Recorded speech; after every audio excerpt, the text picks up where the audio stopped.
കണ്ണാടിയുടെ മുന്നിൽ ബാത്ത് ടവലും ഇട്ട് മസനം പിരിച്ച് നിൽക്കുക എന്റെ കെട്ടിയോ. എന്റെ അമ്മോ, ഇങ്ങനെ ഞാൻ പോയ പിറകെ ബോഡിയൊക്കെ നല്ലോണം വിത്തിട്ട് കിളിപ്പിച്ചെന്ന് തോന്നല്ലോ. നീ എന്താ ഇവിടെ? ഏ ആ അങ്ങനെ വിളിച്ചത് ഭാഗ്യം. അല്ലായിരുന്നെങ്കിൽ ബോധമില്ലാതെ ഞാൻ എന്റെ കെട്ടിയനെ നോക്കി ഗർഭശ്രീമാനാക്കിയനെ. ചോദിച്ചത് കേട്ടില്ലേ? ആരോട് ചോദിച്ചിട്ടാ എന്റെ റൂമിൽ കയറിയത്? ഒരാളുടെ റൂമിൽ കയറുമ്പോ അറ്റ്ലീസ്റ്റ് അവരുടെ അനുവാദമെങ്കിലും ചോദിച്ചുകൂടെ? അതെങ്ങനെ? മാനേഴ്സ് എന്ന് പറയുന്നത് തൊട്ട് തീണ്ടിയിട്ടില്ലല്ലോ. ഓഹോ, അപ്പൊ ഞാൻ മാനേഴ്സ് ഇല്ലാത്തവളാണല്ലേ? ഹലോ, നിങ്ങൾ പറഞ്ഞത് എങ്ങോട്ടാ പോകുന്നേ? പിന്നെ നിങ്ങളുടെ അനുവാദം ചോദിച്ച് റൂമിൽ കയറാൻ നിങ്ങൾ ആര് ഫിലിം സ്റ്റാറോ? അല്ല പിന്നെ. വേണ്ടാന്ന് വെക്കുമ്പോ ഇങ്ങനെ കയറി പൊട്ടിയ പിന്നെ ഞാൻ എന്ത് ചെയ്യാനാ? ഇത് മനപ്പുറം എന്നെ കുത്തി നോക്കാൻ തന്നെയാണ് ഇങ്ങനൊക്കെ പറയുന്നത്. നിനക്കെന്താ വേണ്ടേ? എന്ത് ചോദിച്ചാലും തരുവോ? ഇവിടെ ഫ്രീ ഷോപ്പിംഗ് ഒന്നും ഇല്ല. ഞാൻ ചോദിക്കുന്ന പൈസ ചിലവില്ലാത്ത ഒന്ന് തന്നെയാണ്. എന്തേ, തരാൻ പറ്റുമോ? അത് കിട്ടിയ നീ ഈ റൂമിൽ നിന്ന് ഇറങ്ങൂ. പിന്നല്ലാതെ എപ്പ ഇറങ്ങിയെന്ന് ചോദിച്ചാ പോരെ. എന്നാ പറ, എന്താണാവോ മഹതിക്ക് വേണ്ടത്? വേറെന്താ, നിങ്ങളെ തന്നെ. നാണത്തോടെ മുഖം താഴ്ത്തി കാലുകൊണ്ട് കളം വരച്ചാണ് ഞാനത് പറഞ്ഞത്. ശോ, എന്നെ കൊണ്ട് വയ്യ. എനിക്ക് നാണവും വരുമോ? ഊളംപാറയിലോട്ട് ഒരു ബെഡ് ബുക്ക് ചെയ്യട്ടെ. ഈ വട്ടൊക്കെ അവിടെ ചികിത്സിക്കാൻ പറ്റും. വട്ട നിങ്ങളുടെ മറ്റവക്ക്. ശോ, അത് ഞാനാണല്ലോ. പുല്ലിങ്ങനെയാണ് പോക്കെങ്കിൽ ഇങ്ങയുടെ പിണക്കം ഞാൻ എങ്ങനെ മാറ്റിയെടുക്കാനാ? റൂമിൽ നിന്ന് ഇറങ്ങിയിരുന്നെങ്കിൽ എനിക്കൊന്ന് ഡ്രസ്സ് ഇടണമായിരുന്നു. ഓ, പ്രശ്നമെല്ലാം പറഞ്ഞു തീർത്തിട്ട് ഇങ്ങനെ ഡ്രസ്സും കോപ്പൊക്കെ ഇട്ടാ മതി. ഇനി കുറച്ച് ഒലിപ്പീര് അഡ്ജസ്റ്റ് ചെയ്ത് നോക്കാം. ശംഭൂസേ, നിന്റെ ഒലിപ്പീരൊന്നും ഇവിടെ നടക്കില്ല. ഈ കാലിന്റെ കാല് തല്ലി ഒടിച്ചാലോ? ഇങ്ങനെ മുടിഞ്ഞ അവഗണന എനിക്ക് സഹിക്കാൻ പറ്റുന്നില്ല. ദേ, ഞാനൊരു കാര്യം മര്യാദയ്ക്ക് പറയാം. നമ്മൾക്കിടയിലുണ്ടായ പ്രശ്നം പരസ്പരം പറഞ്ഞ് പരിഹരിച്ച് ഒരു പുതിയ ജീവിതം തുടങ്ങാൻ ശ്രമിക്കുന്നതിന് പകരം നിങ്ങൾ എന്താ ഒട്ടും താല്പര്യമില്ലാത്ത പോലെ നിൽക്കുന്നേ? അതോ എന്നെ ഇനി വേണ്ട എന്ന ചിന്തയാണോ നിങ്ങൾക്ക്? എനിക്കായിരുന്നോടി അങ്ങനെ ഒരു ചിന്ത ഉണ്ടായിരുന്നത്. നിനക്കല്ലായിരുന്നോ വാശിയും വെറുപ്പൊക്കെ? പട്ടിയെ പോലെ നിന്റെ പിന്നാലെ നടന്നതല്ലായിരുന്നോ ഞാൻ നമുക്കിടയിലെ പ്രശ്നങ്ങളൊക്കെ പരിഹരിക്കാൻ? എന്നിട്ട് നീ എന്താ ചെയ്തത്? 2 പ്രാവശ്യമാണ് നീ എനിക്ക് പറയാനുള്ളത് കേൾക്കാതെ എന്നെ ഇട്ടിട്ട് പോയത്. ഒന്നിനും തിരിച്ചൊരു മറുപടി നൽകാതെ ഞാൻ മൗനത്തിന്റെ മുഖം മൂടി എടുത്തണിഞ്ഞു. ഇപ്പൊ ഒന്നും പറയാനില്ലേ നിനക്ക്? ഓ, ഞാനെന്താ പറയാനാ? തെറ്റല്ല എന്റെ ഭാഗത്തായി പോയി. ഇല്ലായിരുന്നെങ്കിൽ ഇങ്ങനെക്കുള്ള ചുട്ട മറുപടി ഞാൻ കൊടുത്തേനെ. എന്തെങ്കിലും ചെയ്തേ പറ്റൂ, ഇല്ലെങ്കിൽ പോരാളി പറഞ്ഞ വാക്ക് പാലിക്കും. അപ്പൊ എനിക്കിനി നിങ്ങളുടെ ജീവിതത്തിലേക്ക് ഒരു തിരിച്ചുവരവില്ലെന്നാണോ പറഞ്ഞു വരുന്നത്? അങ്ങനെയെങ്കിൽ അങ്ങനെ. ശരി, അപ്പൊ നിങ്ങൾ ഇനി എന്നെ സ്വീകരിക്കില്ല അല്ലേ?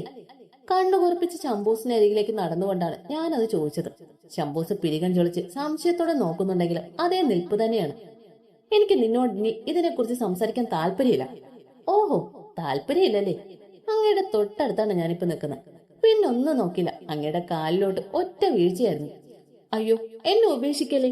ഞാൻ ഇനി ഒരു തെറ്റും ചെയ്യില്ല, പ്ലീസ്. നിങ്ങളെ ഇനി ഞാൻ ആരുടെയും വാക്കിട്ട് തേക്കില്ല. എന്റെ ചക്കുളത്തമ്മയാണ് സത്യം. എന്നെ ഉപേക്ഷിക്കല്ലേ. ചേ, നീ എന്തായി ചെയ്യണേ? എന്റെ കാലിന്ന് വിടടി. ഇല്ലടാ, എല്ലാത്തിനും ഒരു പരിഹാരം ഉണ്ടാക്കാതെ നിന്നെ ഞാൻ വിടില്ലടാ. കാലം കുറച്ചുകൂടെ ഇമോഷണൽ ആക്കാം. നമ്മുടെ വീട്ടുകാരെ ഓർത്തെങ്കിൽ എന്നെ ഉപേക്ഷിക്കല്ലേ. ഞാൻ നിങ്ങളെ ഒരിക്കലും സംശയിക്കില്ല, പ്ലീസ്. കണ്ണിൽ നിന്ന് എങ്ങനെയോ കണ്ണീരൊക്കെ വരുത്തി അങ്ങയുടെ കാലിൽ മുറുകെ പിടിച്ച് കരഞ്ഞുകൊണ്ടിരുന്നു. ആദ്യം നീ കാലിൽ നിന്നുള്ള പിടിവിടും. ഇല്ല, ഞാൻ വിടില്ല. ഞാൻ ചെയ്ത തെറ്റെല്ലാം പുറത്ത് എന്നെ സ്വീകരിക്കാമെന്ന് പറയാതെ ഞാൻ വിടില്ല. അയ്യോ, ഒന്ന് സമ്മതിക്കും മനുഷ്യ. എത്ര നേരം ഞാനിങ്ങനെ കാല് പിടിച്ച് നിൽക്കും? ഈ പ്ലാനും ചെയ്തിപ്പോയ മോളെ മാളു, നിന്റെ അവസാനം ഇന്നെന്റെ കൈ കൊണ്ടാടി. ശരി ശരി, ഞാൻ നിന്നെ സ്വീകരിക്കാം. അമ്പടാ, അങ്ങനെ വഴിക്ക് വാടാ മോനെ. Hi hi. അങ്ങനെ ആദ്യമായിട്ടാണ് മാളുവിന്റെ ഐഡിയ വർക്കൗട്ട് ആകുന്നത്. ഇതിനവൾക്ക് ഞാൻ പ്രത്യേകം ഒരു സമ്മാനം കൊടുക്കുന്നുണ്ട്. എല്ലാം ആലോചിച്ച് ഞാൻ നിലത്തുനിന്ന് എഴുന്നേറ്റു. എന്നാ ഞാൻ എളുപ്പം പോയിട്ട് ഡ്രസ്സൊക്കെ പാക്ക് ചെയ്തിട്ട് വരാം. നമുക്ക് നാളെ തന്നെ നാട്ടിലേക്ക് പോവാം. ശംഭൂസിനോട് അത്രയും പറഞ്ഞ് തുള്ളിച്ചാടി റൂമിൽ നിന്ന് ഇറങ്ങാൻ നിന്നത് പിറകെ നിന്ന് ശംഭൂസിന്റെ വിളി വന്നു. അമൃത അവിടെ നിന്ന് നിന്നേ. അമൃതയോ? അമ്മൂട്ടി അങ്ങനെയല്ലേ മനുഷ്യ വിളിക്കേണ്ടത്? അതുമല്ല, ഇങ്ങനെ വിളിക്കേണ്ട ഒരു കാട്ടി. ഞാൻ വേഗം ശംഭൂസിനെ നോക്കിയപ്പോ കൈകൾ മാറിക്കെട്ടി ഭയങ്കര ഗൗരവത്തിലാണ് നിൽപ്പ്. എന്താ ശംഭൂസേ? നിന്നെ ഞാൻ എന്റെ ജീവിതത്തിലേക്ക് സ്വീകരിക്കാമെന്ന് പറഞ്ഞത് നീ എന്നോട് കാണിച്ചു കൂട്ടിയെന്ന് മറന്നിട്ടല്ല. അതൊന്നും അങ്ങനെ മറക്കാനും പറ്റുന്നതല്ലല്ലോ. ഈ കോപ്പനിത് എന്തോന്നാ ഈ പറഞ്ഞു വരുന്നത്? ശംഭൂസ് എന്തുവാ പറഞ്ഞു വരുന്നതെന്ന് എനിക്കങ്ങോട്ട് മനസ്സിലാകുന്നില്ല. മുഖത്ത് വളരെയധികം നിഷ്കളങ്ക വാരിയാണ് ഞാൻ ചോദിച്ചത്. വ്യക്തമായിട്ട് പറഞ്ഞ നിന്നെ ഞാൻ എന്റെ ജീവിതത്തിലേക്ക് കൂട്ടും. എന്നാൽ നമ്മുടെ മുറിക്ക് പുറത്ത്, അതായത് മറ്റുള്ളവരുടെ മുമ്പിൽ നാം ഉത്തമ ഭാര്യയും ഭർത്താവുമായിരിക്കും. എന്നാൽ അകത്ത് തികച്ചും അപരിചിത. ഞാൻ നിന്റെയോ നീ എന്റെയോ ഒരു കാര്യത്തിലും ഇടപെടാൻ പാടില്ല. ഈ ഡീൽ ഓക്കെ ആണെങ്കിൽ നിനക്ക് എന്റെ ഒപ്പം നാട്ടിലേക്ക് വരാം. ഡീലും? ഇതെന്തൊന്ന് വല്ല ബിസിനസ് ഇടപാടുമാണോ? ഡീലും നോ ഡീലും വെക്കാൻ? ശംഭൂസേ, അപ്പൊ നമ്മൾ ജീവിതകാലം മുഴുവൻ ഇങ്ങനെ മറ്റുള്ളവരുടെ മുമ്പിൽ അഭിനയിച്ചുകൊണ്ടിരിക്കുവോ? I don't know. ചിലപ്പോ മാറ്റം വരാം, ബട്ട് ഉറപ്പില്ല. അപ്പൊ എന്താണ് അമൃതയുടെ അഭിപ്രായം? ഓക്കെ, എനിക്ക് സമ്മതാണ്. ഉണ്ടയാണ് എന്തായാലും നനഞ്ഞു, ഇനി കുളിച്ചു കയറാൻ. നിങ്ങളുടെ ഡീലിന്റെ കാര്യം നാട്ടിലോട്ടൊന്ന് ചെല്ലട്ടെ. അതിന്റെ കാര്യത്തിൽ ഞാനൊരു തീരുമാനമാക്കുന്നുണ്ട്. നിങ്ങളുടെ ഈ നാവ് കൊണ്ട് തന്നെ പൊന്നേ മുത്തേന്ന് വിളിപ്പിച്ച് എന്റെ വാലി തൂങ്ങി നടത്തിപ്പിച്ചില്ലേ. എന്റെ പേര് അമൃതയെന്നല്ല. അങ്ങനെ എന്നെ മൈൻഡ് ചെയ്യാതെ അലമാരയിൽ നിന്ന് ഡ്രസ്സ് എടുക്കാൻ തുടങ്ങി. ഞാൻ പിന്നെ അവിടെ നിന്നിട്ട് വലിയ പ്രയോജനമില്ലാത്തന്നെ രേഷ്മ കൊടുത്ത മാംഗോ ജ്യൂസ് വലിച്ചു കയറുന്ന മാളുവിനെയും വലിച്ചുകൊണ്ട് വീട്ടിലേക്ക് നടന്നു. മാളുവിനോട് കാര്യമെല്ലാം പറഞ്ഞ് ഞാൻ വിഷമത്തോടെ ചെറിലേക്കിരുന്നു. അമ്മൂസേ, നീ ശബരിയേട്ടന്റെ ഡിമാൻഡിനൊക്കെ എസ് പറഞ്ഞ സ്ഥിതിക്ക് ഒരു റൊമാൻറ്റിക് മൊമെന്റ് ഒന്നും നിന്റെ ജീവിതത്തിൽ ഇനിയില്ല എന്നാണ് എന്റെ ഒരു ദീർഘവീക്ഷണം. നിനക്ക് അതിനെക്കുറിച്ചായിരുന്നോ ചിന്ത? ആ, അത് പിന്നെ പെട്ടെന്ന് എന്റെ മനസ്സിൽ തോന്നി ഞാൻ അങ്ങ് പറഞ്ഞു, അത്രേ ഉള്ളൂ. അല്ല, എന്നാ പിന്നെ പോയെല്ലാം പാക്ക് ചെയ്യാൻ നോക്ക്. കൂടെ ആ പാട്ട ഹോസ്പിറ്റൽ കൊടുക്കേണ്ട നമ്മുടെ രണ്ടുപേരുടെ റെസിഗ്നേഷൻ ലെറ്റർ കൂടി തയ്യാറാക്കണം. അത് നീ അങ്ങോട്ട് പോകുന്നു? നീ പോയാൽ ഞാൻ ഒറ്റയ്ക്കാവില്ലേ? അതുകൊണ്ടൊരു കൂട്ടിന് ഞാനും നിന്റെ കൂടെ വരാം. എപ്പടി? അയ്യടാ, അതിന്റെ ഒരു ആവശ്യമില്ല. നീ ഇവിടെ തന്നെ നിൽക്കുന്നതാണ് നല്ലത്. മാളു അമ്മൂസിനെ മനസ്സിൽ കുറെ പ്രാഗിയിട്ട് നിഷ്കളങ്കതയുടെ എക്സ്പ്രഷൻ ഇട്ട് പറഞ്ഞു തുടങ്ങി. അമ്മൂസെ, നിനക്ക് എന്തെങ്കിലും പ്രശ്നം വരുമ്പോ ഒരു ഹെൽപ്പിന് നീ എന്നെയല്ലേ ആദ്യം വിളിക്കുന്നത്? അപ്പൊ ഞാൻ നിന്റെ അടുത്തുണ്ടാകുന്നത് നല്ലതല്ലേ? ഇവള് പറഞ്ഞാലും കാര്യമുണ്ട്. എനിക്ക് ഒറ്റയ്ക്ക് ശംഭൂസിനെ എന്റെ വരുതി കൊണ്ടുവരാൻ പറ്റില്ല. അപ്പൊ എനിക്ക് എന്തായാലും ഇവളുടെ കുരുട്ടുബുദ്ധി ആവശ്യം വരും.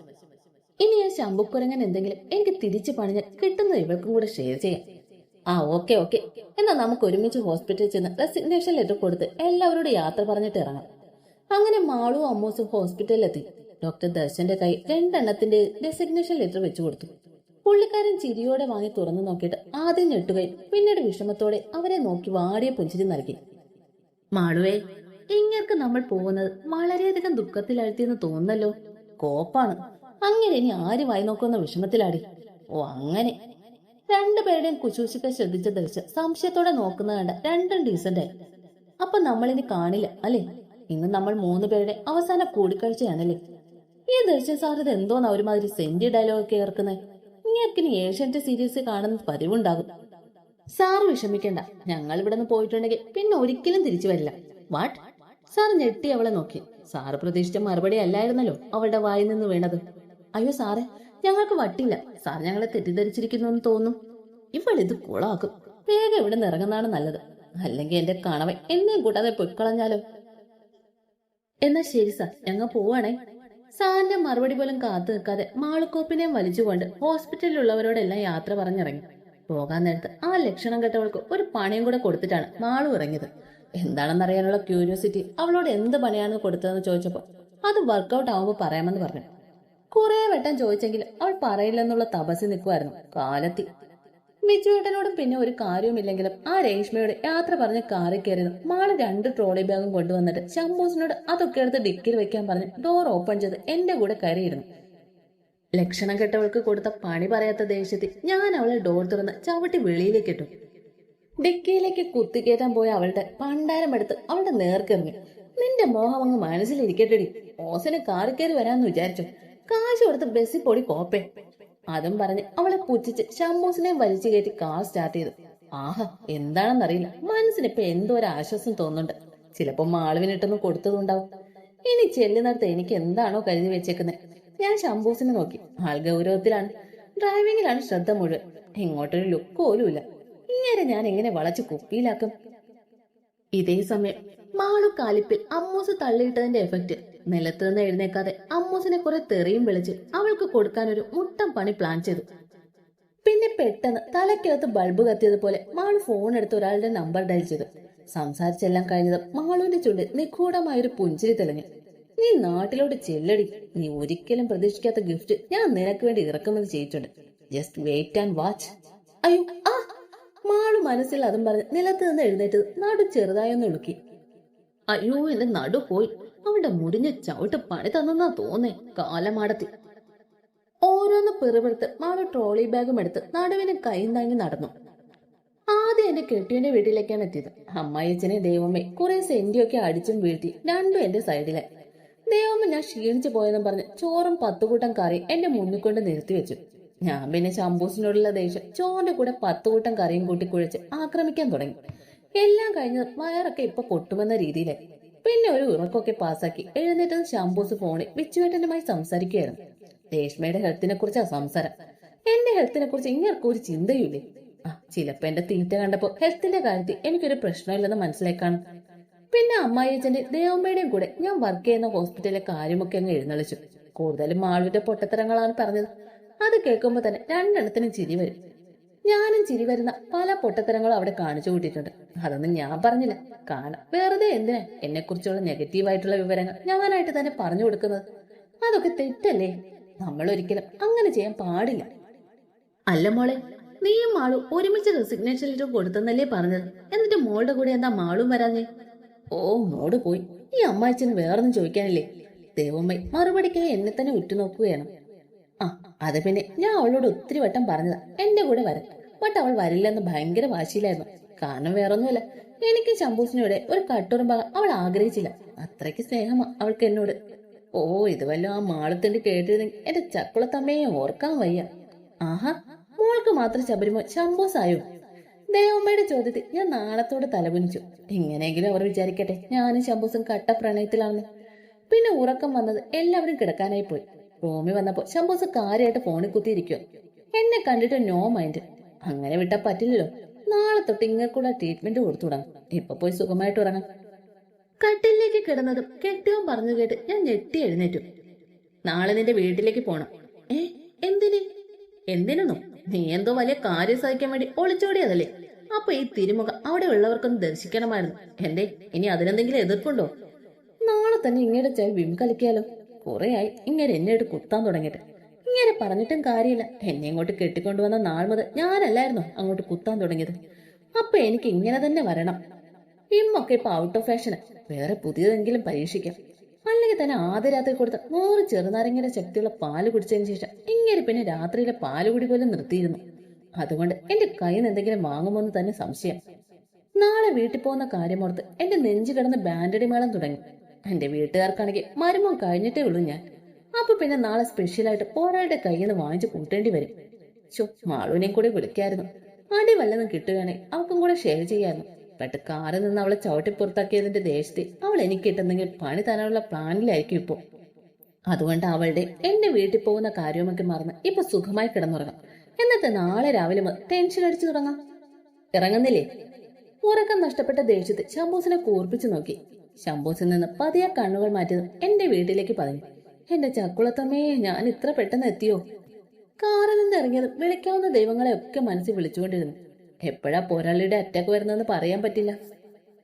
കെട്ടിയോ എന്നെ മൈൻഡ് ആക്കാതെ കോളിംഗ് ബെല്ല് അടിച്ചത് വാതിൽ തുറന്നത് എന്റെ കുരുട്ട് ബ്രോയാണ്. എന്നെ കണ്ടതും അവൻ തുറിച്ചു നോക്കി. നീ എന്തിനാണ് ഇങ്ങോട്ട് കെട്ടിയെടുത്തത്? എല്ലാം ഉപേക്ഷിച്ച് പോയതല്ലേ, പിന്നെ എന്തിനാ തിരിച്ചു വന്നേ? ഓ, പറഞ്ഞ പോലെ അച്ഛന്റെ കയ്യിൽ നിന്ന് സ്വത്തുക്കളും കൂടെ എഴുതി വാങ്ങിക്കായിരിക്കുമല്ലേ? എന്നാ അതൊക്കെ നിന്റെ വ്യാമോഹങ്ങളാണ്. നിന്നെ കെട്ടിച്ചു വിട്ടതിന് ഈ വീടുമായുള്ള എല്ലാ ബന്ധങ്ങളും തീർന്നു. അതിനെ ഇനിയുള്ള സ്വത്തുക്കളുടെ അവകാശിയും ഞാനാണ്. അതുകൊണ്ട് പൊന്നുമോള് സമയം കളയാതെ പോവാൻ നോക്ക്. പിന്നെ അളിയൻ വാ. അമ്മ അളിയന് ഇഷ്ടപ്പെട്ട കരിമീൻ വറുത്തത് ഉണ്ടാക്കിയിട്ടുണ്ട്. വലിയൊരു സ്പീച്ച് നടത്തി ആ കൂട്ട എന്നെ പൊച്ചിച്ചിട്ട് അവന്റെ അളിയനെയും കൂട്ടി പോയി. ഇതിപ്പോ എന്റെ വീടാണോ അതോ ഇങ്ങേരുടെ? അവൻ ലാസ്റ്റ് എന്താ പറഞ്ഞത്? കരിമീൻ വറുത്തത്. ഇനി അളിയനും കൂടി തീർക്കുന്നതിന് മുന്നേ അത് പോയി സാപ്പിടാം. പോരാളി എന്നെ കണ്ടത് ഭദ്രകാളിയെ പോലെ ഉറഞ്ഞു തുള്ളി എന്റെ ഇടിക്കവളിൽ നല്ല സ്നേഹത്തോടെ തലോടി. അമ്മേ, അയ്യോ, എന്റെ ചെള്ള പോയി. കവള് പൊട്ടിയെന്നാ തോന്നി. അണപ്പല്ലൊക്കെ ഇളകിയോന്നൊരു ഡൗട്ട്.